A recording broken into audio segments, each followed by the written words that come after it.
Hi friends, నేను మీకు ఇప్పుడు శనగపిండితో పునుగుల పులుసు ఎలా చేసుకోవాలో చెప్తాను వినండి. దానికోసం ముందుగా 1 కప్పు శనగపిండి తీసుకోండి. అందులో ఉప్పు తగినంత వేయండి, బేకింగ్ సోడా చిటికెడు వేయండి. ఆ తర్వాత కొద్ది వాటర్ పోసుకొని పునుకులు వేసుకునే విధంగా పిండిని బాగా కలపండి. ఆ తర్వాత పునుకులు వేసుకొని పక్కన పెట్టుకోండి. ఆ తర్వాత కళాయి తీసుకొని అందులో 2 ఉల్లిపాయలు చిన్న ముక్కల కింద కోసుకొని 2 పచ్చిమిరపకాయలు వేసుకొని ఆయిల్ వేసి బాగా ఫ్రై చేయండి.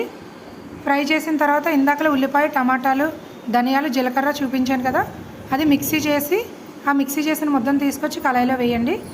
అది వేసిన తర్వాత అందులో 2 స్పూన్లు కారం, స్పూనున్నర ఉప్పు వేయండి. తర్వాత గరం మసాలా పౌడర్ 1 స్పూన్ వేయండి. అల్లం వెల్లుల్లి పేస్ట్ 1 స్పూన్ వేయండి. ఉప్పు కారం సరిపోకపోతే వేసుకోండి. అందులో ఇందాకలు పునుగులు ఉన్నాయి కదా, అవి తీసుకొచ్చి వేయండి.